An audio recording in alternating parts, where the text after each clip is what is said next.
Alright, so we just want to spend time and talk about two types of cervical intraepithelial cervical intraepithelial neoplasias, right? Okay, got it right. So we have the ones that there's a low grade, we have the ones that are high grade. Of course, it's literal, you understand. We have the ones that are likely, to proceed into having issues. Then we have the ones that, it's just normal like that.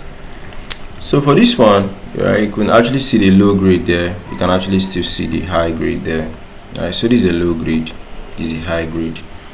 So just so you know, they're actually part of the Bethesda system.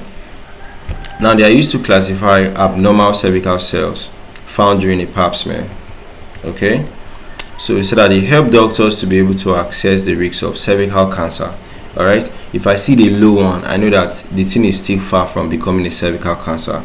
If I see a high one, I know that okay, this person is likely to develop cervical cancers within a short time. So what we have here is for the low grade, all right, low grade squamous epithelial lesions. There's just mild abnormalities in cervical cells, often caused by human papillomavirus infections. So these changes are usually temporal and they can just resolve on their own. Do you understand? So the cancers have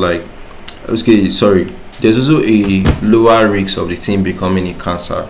Okay, so for the high grade one, it's more severe with a high chance of progressing to cervical cancer if left untreated.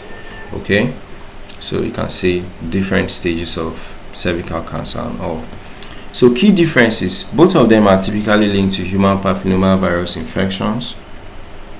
Alright, so appearance under microscope for the low grade one is slightly abnormal, while for the high grade one is much more pronounced. So management for the low grade require monitoring, especially in young women. Alright, no treatment yet.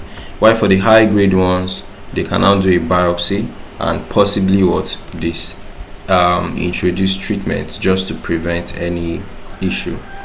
So for two of them, some people have no symptoms, and you dictate these things just on routine, examination. So for the low grade ones, you repeat the Pap test, all right.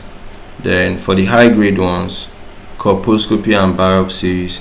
Then you can do all those loop electrosurgical, excision, cryotherapies, cone biopsies, just to remove any abnormal cells you can actually find there.